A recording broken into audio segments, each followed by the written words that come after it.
시청자 여러분 안녕하십니까? VOA 뉴스투데이 시작합니다. 미국과 한국, 일본이 캠프 데이빗 정상회의 1주년을 맞아 공동성명을 발표했습니다.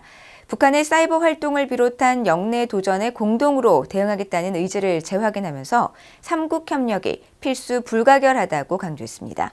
김시영 기자가 보도합니다.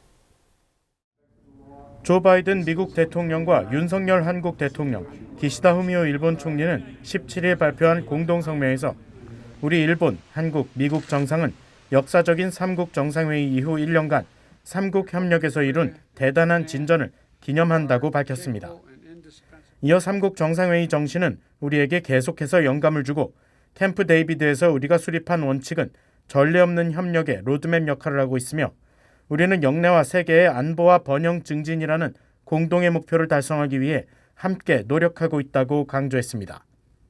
지난해 8월 18일 미국 대통령 별장인 캠프 데이비드에서 개최한 삼국 정상회의에서 채택한 캠프 데이비드 원칙과 캠프 데이비드 정신, 3자 협의에 대한 공약 등 3건의 문서에 대한 달성 의지를 재확인한 겁니다. 삼국 정상은 이어 이번 공동성명에서 북한에 대한 대응 등 지난 1년간 삼국이 이룬 성과를 긍정적으로 평가했습니다. 특히 우리는 다영역 삼국 훈련인 프리덤 엣지의 첫 실행과 새로운 삼국 안보협력 프레임워크 서명, 사이버 범죄와 기타 불법적 수단을 통해 대량 살상무기 프로그램에 대한 수익을 창출하려는 북한의 활동에 대응하기 위한 삼국 실무그룹의 진전 등 우리 삼국 협력의 성과를 기념한다고 밝혔습니다.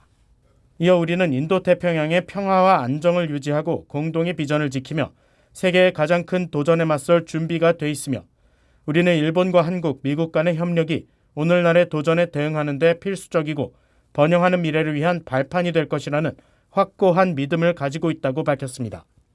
또 우리는 공동의 이익과 안보에 영향을 미치는 영내 도전과 도발, 위협에 대해 협의하겠다는 우리의 약속을 지킨다면서 미일, 미한 동맹을 바탕으로 한 안보협력 강화와 경제 및 기술 분야 공유, 인적관계 확대 등에 대한 의지를 거듭 확인했습니다. 미국의 당국자들은 캠프 데이비드 정상회의 이후 미한일 3국이 국방과 경제 등 여러 분야에서 전례 없는 협력을 하고 있다고 평가했습니다. 앞서 미국의 토니 블링컨 국무장관과 로이드 오스틴 국방장관, 제이크 설리번 백악관 국가안보보좌관은 지난 5일 워싱턴 포스트 공동기고문에서 미국인들의 삶과 미래에 있어서 인도태평양 지역보다 더 중대한 곳은 지구상 어디에도 없다고 밝혔습니다. 그러면서 바이든 대통령이 어려운 역사를 가진 일본과 한국 두 나라를 캠프 데이비드 정상회의에 모이게 했고 우리 세 나라 간 전례 없는 국방 경제 협력에 박차를 가했다고 강조했습니다. 또 미라 레푸퍼 백악관 국가안보회의 동아시아 오세아니아 담당 선임국장 역시 지난 15일 한 간담회에서 미한일 3국 협력의 중요성을 확인하면서 이를 제도화하기 위한 노력이 이어지고 있다고 설명했습니다. Even more important than the worthy initiatives that we have had the chance to begin under the leadership of all three of our leaders is another charge, and that is to ensure that this partnership is built to last and to stand the test of time beyond these three remarkable leaders. 레푸퍼 선임국장은 또 올해가 가기 전에 삼국 정상회의를 한 번 더 개최하는 등 우리는 최고위 급에서 이 파트너십을 장기적인 전략적 기반 위에 올려놓기 위해 지속적으로 노력할 것이라고 강조했습니다. VOA 뉴스 김시영입니다. 이번 미한일 3국 정상들의 공동성명과 관련해 미국 전문가들은 지난해 캠프 데이빗 3국 정상회의는 북핵 억지력을 높인 3국 외교 안보의 가장 큰 성과로 꼽았습니다.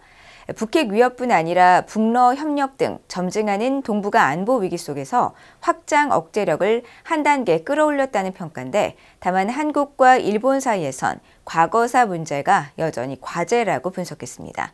안준호 기자가 보도합니다. 조셉 디트라니 전 북핵 육자회담 미국 차석 대표는 캠프 데이비드 정상회의 후 한국과 일본 등 동맹에 대한 미국의 확장 억제 공약 강화의 중요성을 강조했습니다. 북러 협력과 타이완 해협, 또 동중국해와 남중국해 등에서의 중국의 위협이 커지고 있는 만큼 미국과 일본에서 설사 정권이 교체되더라도 미한일 3국 협력은 공고할 것이라고 평가했습니다.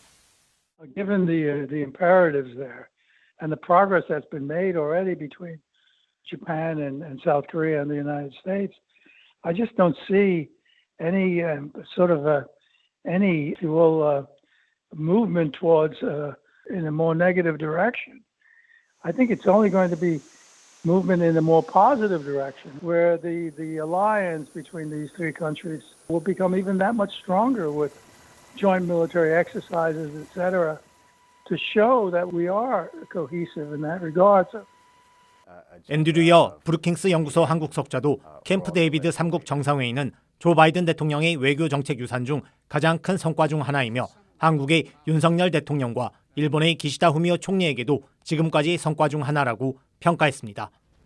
지난 한 해 동안 한일 양국은 북한 미사일에 대한 실시간 정보 공유, 3국 연합 공중 해상훈련 실시, 북한의 사이버 위협과 범죄 대응 협력을 비롯해 청정에너지, 핵심 광물, 조기경보 공급망 시스템을 논의하기 위한 내각 차원의 3국 회의도 여러 차례 개최했다고 강조했습니다.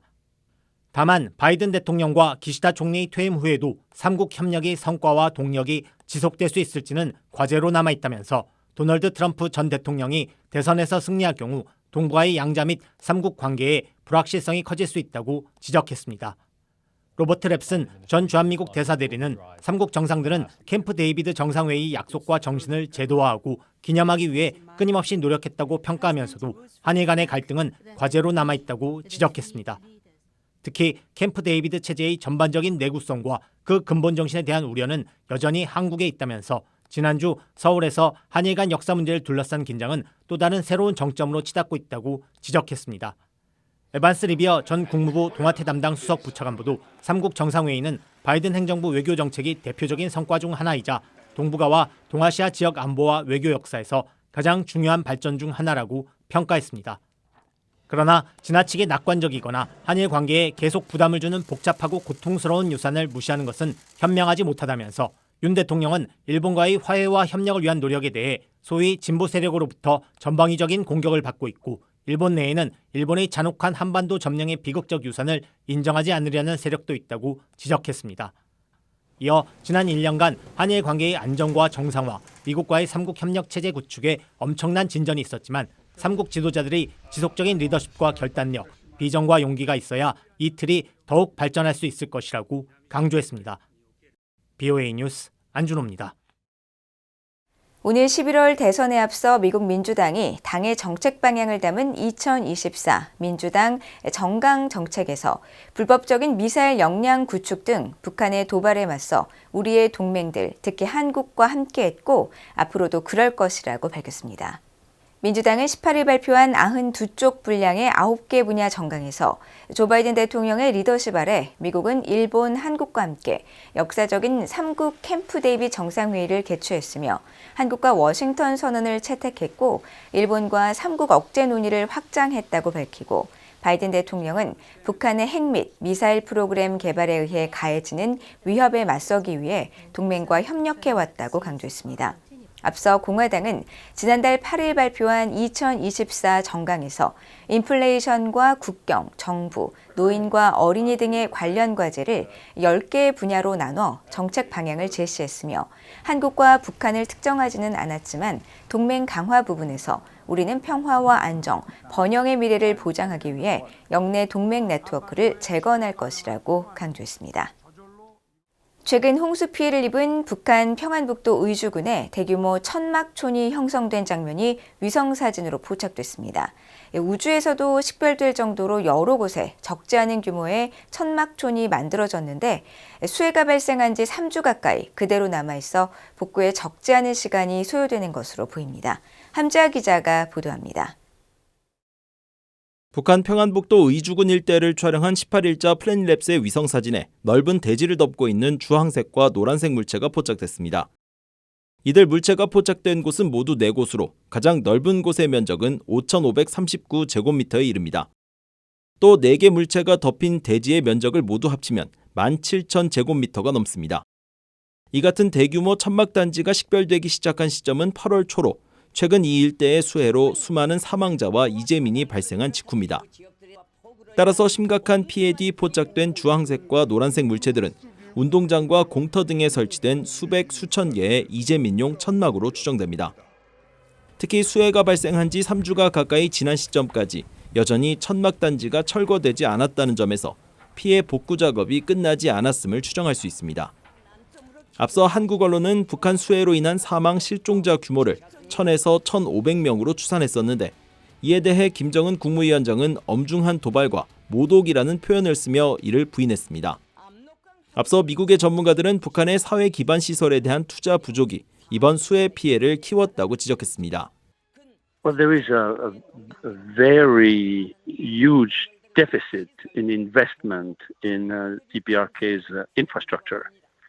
They would need to be able to strengthen the resilience of every community through a number of solutions, such as small constructions, strengthening along the canals, building banks, etc. But that, unfortunately, has not been done for decades now. 이런 가운데 북한의 위성 발사를 종합 지휘하는 평양 위성관제소 주변에서 최근 새 건물이 들어선 모습이 포착됐습니다. 최근 에어버스가 촬영해 구글어스에 공개된 위성 사진에 따르면 평양 종합관제소 내 관제센터 아래 동남쪽으로 기존에 없던 디귿자 형태의 건물과 작은 연병장으로 추정되는 부지가 새롭게 조성된 모습이 확인됐습니다.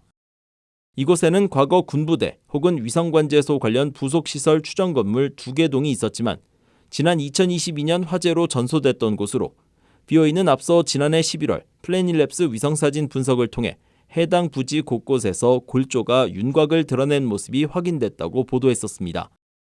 해당 건물의 용도는 정확히 알 수 없지만 관제소 주변의 주택 형태와는 확연히 다르고 관제소 경내 건물들과 외관이 유사하다는 점에서 위성 관련 부속 건물일 가능성이 있어 보입니다. BOE 뉴스 함재합니다. 지난달 북중 교역액이 또다시 감소했습니다. 중국 해관총서가 19일 발표한 7월 무역 현황 자료에 따르면 지난달 북중 교역액은 1억 4,475만 달러로 집계돼 전달인 6월에 1억 7,845만 달러에 비해 18.8% 감소했습니다. 또 지난 4월 1억 9,399만 달러의 교역액을 기록한 뒤 무역 규모가 3개월 연속 떨어졌습니다. 앞서 올해 초까지만 해도 북중 무역액은 지난해부터 시작된 상승 분위기와 함께 계속 높아지면서 코로나 바이러스 사태로 닫혔던 북한 국경이 일부 다시 열리면서 양국은 월 2억 달러를 넘나드는 교역액을 보였습니다. 그러나 최근 몇 달 동안 계속 하락세를 보이더니 이번엔 1억 5천만 달러대까지 무너졌습니다. 현재 두 나라의 무역액이 감소한 정확한 이유는 알 수 없지만 일부 전문가들은 북한과 중국 관계에 이상이 생겼을 가능성과 북한이 러시아와의 무역을 늘렸을 가능성 등으로 분석하고 있습니다. 유엔이 최근 국제적십자사연맹 IFRC가 신청한 대북 인도 지원 물품으로 조선 적십자사 직원들이 사용할 랩톱 컴퓨터에 대한 제재 면제를 승인했습니다. 유엔 안전보장이사회 산하 대북제재위원회는 최근 대북 지원을 위해 국제적십자사연맹이 신청한 랩탑 컴퓨터 10대에 대한 제재 면제를 승인했습니다. 대북제재위원회가 공개한 지난 6일자 서한에 따르면 국제적십자사연맹은 지난 7월 30일 현재 있는 조선 적십자사의 지속적이고 효과적인 운영 지원을 위해 북한의 랩탑 컴퓨터를 반입하려 한다며 제재 면제를 신청했습니다. 국제적십자사연맹은 홍수와 태풍, 가뭄 등 비상 상황에 대한 대비책 교육과 기술적 지원 등을 통해 조선 적십자사의 역량 강화를 지원해오고 있습니다.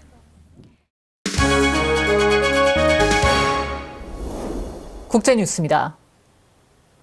이스라엘을 방문한 미국의 토니 블링컨 국무장관이 19일 아이작 헤르조그 이스라엘 대통령을 만나 휴전 문제를 논의했습니다.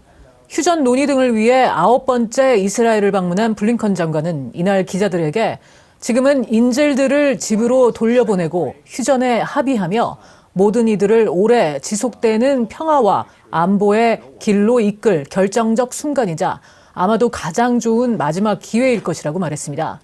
앞서 블링컨 장관은 이날 파이살 빈 파르한 사우디아라비아 외무장관과의 전화회담에서 이스라엘과 하마스 간 휴전 협상 문제를 논의했다고 미국 국무부가 밝혔으며 추가 휴전 회담은 이번 주 중 이집트 수도 카이로에서 재개될 것으로 알려졌습니다. 한편 팔레스타인 무장정파 하마스는 휴전에 대해 부정적인 입장을 밝혔습니다. 하마스는 18일 성명에서 미국과 카타르, 이집트가 제시한 협상안은 베냐민 네타냐후 이스라엘 총리의 입장에 가깝다면서 네타냐후 총리는 중재자들의 노력을 좌절시키고 합의를 지연시키며 가자 지구의 모든 삶에 대한 그의 지속적 공격과 조직적 표적화로 인해 우리 주민과 동일한 위협에 노출돼 있는 그의 포로들의 삶 모두에 책임이 있다고 주장했습니다. 네타냐후 총리는 이스라엘 군이 점령하고 있는 가자 남부 라파에서의 이스라엘군 철수 등을 거부하고 있는 것으로 알려졌습니다. 이스라엘의 수도 텔아비브에서 팔레스타인 무장정파 하마스 등에 의한 폭탄 테러가 발생했습니다. 이스라엘 경찰과 정보기관 신베트는 19일 공동 성명에서 전날 늦은 시각 텔아비브의 유대교 회당 인근을 지나던 한 남성의 배낭에서 폭발물이 터진 사건은 테러 공격이었으며 이 폭발로 배낭을 맸던 남성은 그 자리에서 숨졌고 근처를 지나가던 행인 최소 1명이 부상했다고 밝혔습니다. 하마스와 이슬라믹 지하드는 이번 테러가 자신들이 벌인 일이라고 밝히고 점령자의 대량 학살과 암살 정책이 계속되는 한 이스라엘 영토 내부를 겨냥한 순교 작전이 다시 우선순위가 될 것이라고 경고했다고 로이터 통신 등이 보도했습니다. 이날 테러는 토니 블링컨 미국 국무장관이 휴전 중재를 위해 텔아비브에 도착한 지 약 1시간 만에 발생했습니다. 이란과 하마스, 레바논 헤즈볼라, 예멘 후티 반군 등 영내 친이란 무장 세력들은 지난달 이란 수도 테헤란을 방문했던 하마스 1인자 이스마일 하니의 정치국 의장이 암살당한 뒤 이스라엘의 보복을 예고했습니다. 이스라엘은 하니의 암살에 대해 긍정도 부정도 하지 않고 있습니다. 중국의 시진핑 국가주석과 베트남의 또럼 공산당 서기장이 정상회담을 하고 양국 관계 증진 방안 등을 논의했습니다. 로이터 통신 등에 따르면 시 주석과 취임 뒤 첫 해외 방문지로 중국을 국빈 방문한 또럼 서기장은 19일 베이징 인민대회당에서 정상회담을 가졌으며 시 주석은 이 자리에서 중국은 주변국 외교에서 항상 베트남을 우선순위로 여겨왔다고 강조했습니다. 이어 베트남이 당 중심 체제를 고수하고 국가 여건에 맞는 사회주의의 길을 택하며 개혁과 사회주의 현대화의 명분을 심화하는 것을 지지한다고 밝혔습니다. 이에 대해 또럼 서기장은 중국과의 관계는 베트남 대외 정책의 최우선 과제라면서 이번 방문은 베트남 공산당과 정부가 중국과의 관계를 중시하고 있음을 확인하는 것이라고 밝혔습니다. 양국은 이날 시 주석과 또럼 서기장이 지켜보는 가운데 지난해 12월 시 주석의 베트남 국빈 방문에서 예비 계약이 체결된 양국 간 철도 연결 사업과 금융, 언론, 보건, 수출입 품목 검역 협력 등 14개 문서에 서명했습니다. 미국 정부가 세계 인도주의의 날을 맞아 세계 곳곳에 인도주의 지원 요구 대응에 파트너 국가들이 동참해 줄 것을 촉구했습니다. 션사벳 백악관 국가안보회의 NSC 대변인은 19일 세계 인도주의의 날을 맞아 발표한 성명에서 가장 취약한 이들을 돕기 위해 스스로를 위험에 내던진 전 세계 용감한 인도주의 업무 담당자들에게 경의를 표한다고 밝혔습니다. 이어 수단, 가자지구, 콩고 민주공화국에서 그 밖의 지역 분쟁까지 인도주의 업무 담당자들은 생명 구조 지원이 가장 필요한 이들에게 도움을 주기 위해 종종 실제 벌어지고 있는 분쟁을 포함해 가장 어려운 상황에서 활동 중이라고 밝히고 지난해 미국이 약 150억 달러의 인도주의 지원을 제공했으며 올해도 전 세계적으로 전례 없는 수준의 인도주의 지원 요구에 대처하기 위해 나섰다고 강조했습니다. 그러면서 현재 약 3억 명이 이 같은 지원과 보호를 필요로 하는 상황에서 미국의 확고한 의지를 재확인하는 한편 국제 파트너들이 기여 강화에 동참해 줄 것을 계속해서 촉구한다고 말했습니다.